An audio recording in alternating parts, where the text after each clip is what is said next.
आज हम जानेंगे टीकाकरण के बारे में। आप सब जानते होंगे कि महिला के गर्भवती होने से लेकर और बच्चों के 16 साल तक होने तक कई प्रकार के टीके लगाए जाते हैं। तो आज हम जानेंगे टीकाकरण क्या है, टीकाकरण कब से चालू हुआ और कौन कौन से टीके लगाए जाते हैं। या तो हम टीके बोल सकते हैं, वैक्सीनेशन बोल सकते हैं। तो सबसे पहला सवाल है हमारा, टीकाकरण क्या है। टीकाकरण बचपन में होने वाली कई जानलेवा बीमारियों से बचाव का सबसे प्रभावशाली एवं सुरक्षित तरीका है। टीकाकरण बच्चे के रोग प्रतिरोधक तंत्र को मजबूत बनाता है और उन्हें बहुत सारे जो जीवाणु होते हैं और विषाणु होते हैं जो शरीर के लिए हानिकारक होते हैं उनसे लड़ने की शक्ति प्रदान करता है। दूसरा सवाल है, टीकाकरण मतलब भारत में टीकाकरण का कार्यक्रम क्या है। तो राष्ट्रीय टीकाकरण नीति को वर्ष 1975 में अपनाया गया, जिसका शुभारंभ EPI expanded programme of immunisation द्वारा प्रारंभ किया गया, जिसे 1985 में बदलकर यूनिवर्सल इम्यूनाइजेशन प्रोग्राम यानी UPI करके संपूर्ण भारतवर्ष में लागू कर दिया गया। भारत का टीकाकरण कार्यक्रम यानी UPI गुणवत्तापूर्ण वैक्सीन का उपयोग करने, लाभार्थियों की संख्या, टीकाकरण सत्रों के आयोजन और भौगोलिक क्षेत्रों की विविधता को कवर करने के संदर्भ में विश्व का सबसे बड़ा कार्यक्रम साबित हुआ। फिर राजस्थान में 19 नवंबर 1985 से व्यापक रोग प्रतिरक्षण कार्यक्रम प्रारंभ किया गया, जिसमें पोलियो, गलघोटू, काली खांसी, नवजात शिशुओं में धनुर्वात यानी टेटनस, खसरा एवं बच्चों में होने वाले गंभीर प्रकार के क्षय रोग से सुरक्षा प्रदान करने के लिए निवारक टीके लगाए जाने का लक्ष्य निर्धारित किया गया। फिर इसी तरह 15 दिसंबर 2011 से इस कार्यक्रम में हेपेटाइटिस B का टीकाकरण सम्मिलित किया गया।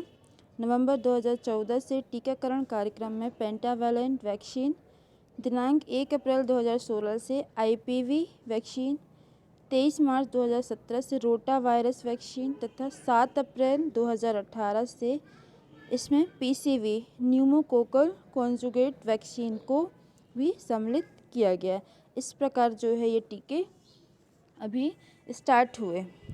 फिर है हमारा तीसरा सवाल, सवाल नंबर 3, गर्भवती महिलाओं को कौन कौन से टीके लगाए जाते हैं और ये टीके कब लगाए जाते हैं। क्योंकि आमतौर पे माना जाता है कि जब महिला गर्भवती होती है तो उसे पता ही नहीं होता कि टीके लगते भी हैं या कब लगने चाहिए, मंथ के स्टार्ट में लगना चाहिए या लास्ट में लगना चाहिए। तो वो सारी जानकारी हम इसमें देखेंगे। तो इसका आंसर है, गर्भवती महिलाओं को गर्भावस्था के दौरान जल्दी से जल्दी टिटनेस टॉक्साइड यानी TT के 2 टीके लगाए जाने चाहिए। इन टीकों को TT फर्स्ट और TT सेकेंड कहा जाता है। इन टीकों के बीच कम से कम 4 सप्ताह के अंतर रखना आवश्यक है।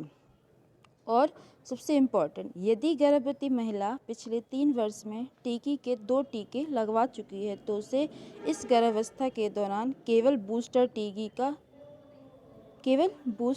TT का टीका ही लगवाया जाना चाहिए।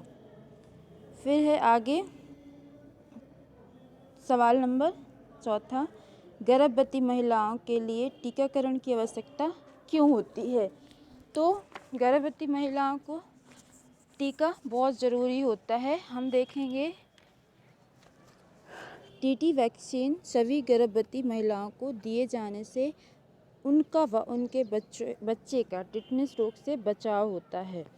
टिटनेस नवजात शिशुओं के लिए एक जानलेवा रोग है, जिससे बच्चों में जो बीमारियां होती हैं, शरीर में जकड़न, मांसपेशियों में गंभीर ऐंठन हो जाती है, कभी कभी तो पसलियों में जकड़न के कारण शिशु सांस नहीं ले पाते और उनकी मृत्यु भी हो जाती है। इसलिए TT वैक्सीन बहुत ज़रूरी होता है। सवाल नंबर 5,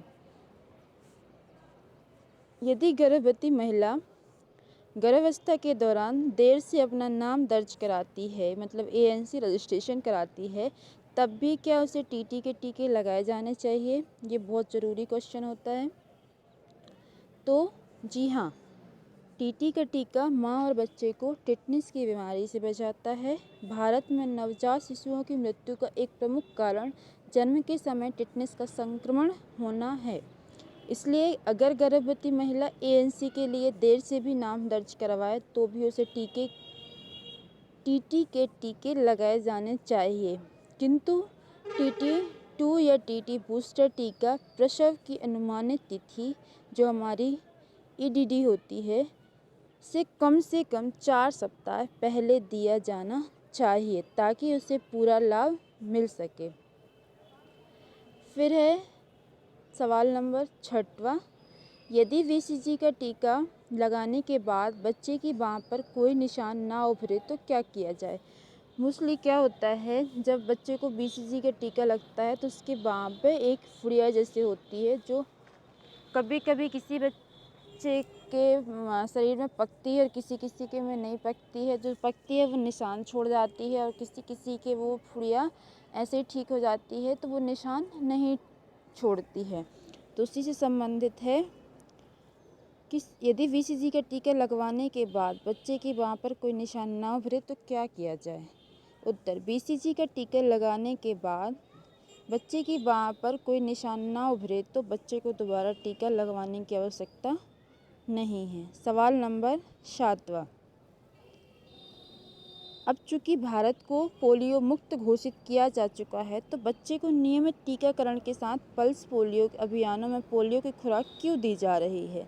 जबकि कहा जा रहा है कि भारत पोलियो मुक्त हो चुका है, तब भी टीकों के साथ पल्स पोलियो की खुराक क्यों दी जा रही है।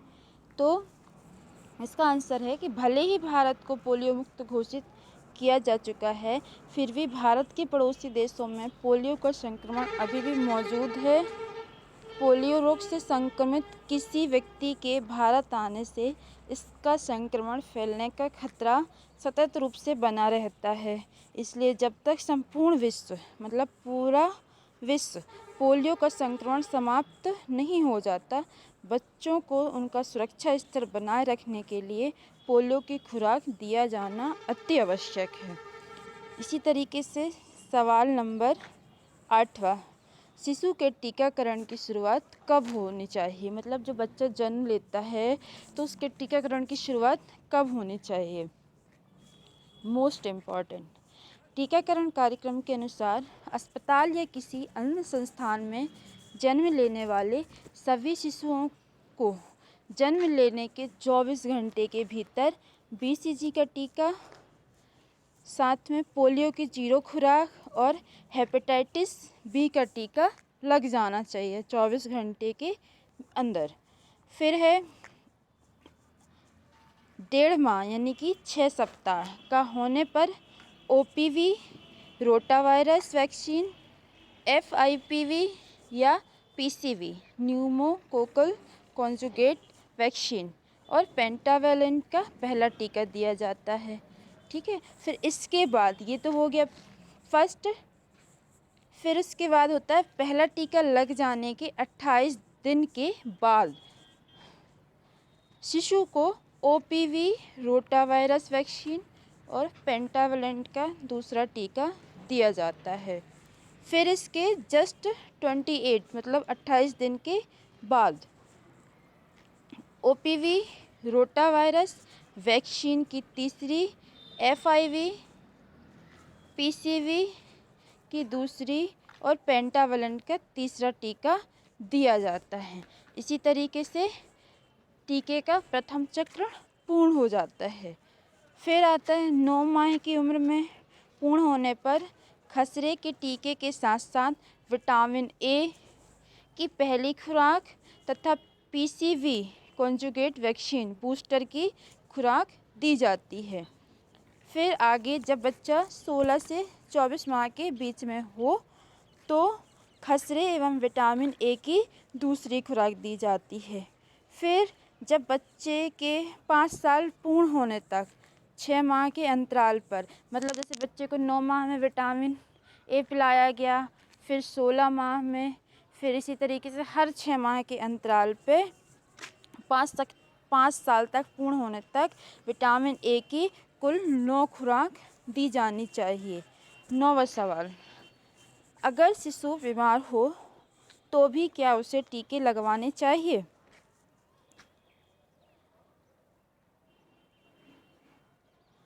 जी हाँ, खांसी, जुकाम, दस्त रोग और कुपोषण जैसी आम तकलीफें टीकाकरण में रुकावट नहीं डालती। कुपोषण के शिकार बच्चे को टीके लगवाना और भी ज़रूरी है क्योंकि उसे बीमार पड़ने की आशंका अधिक रहती है।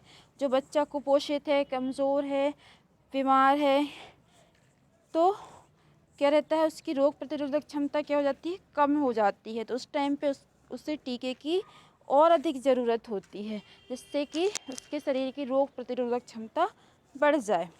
10वां सवाल, टीकाकरण करवाने पर कितना खर्च आता है? सबसे ज़्यादा क्वेश्चन होते हैं लोगों के।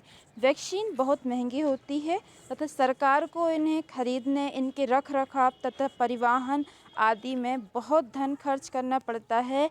लेकिन सभी टीकाकरण सेवाएं बच्चों एवं गर्भवती महिलाओं को सरकारी स्वास्थ्य केंद्रों व अस्पतालों में निःशुल्क दी जाती हैं। सरकार इनके रख रखाव, लाने, मतलब जहाँ टीका लगता है वहाँ तक बहुत पैसे खर्च करती है। और ये सरकारी आरोग्य केंद्र, आंगनवाड़ी, स्वास्थ्य, सरकारी अस्पताल, इन जगह फ्री में वैक्सीन होते हैं, इनका कोई भी पैसा नहीं लगता। जबकि यदि आप यही प्राइवेट सेक्टर पर जाएं टीकाकरण के लिए तो वहाँ पर बहुत पैसे लगते हैं। तो यहाँ तक थे अपने 10 सवाल। आई होप आप लोगों को समझ में आया होगा।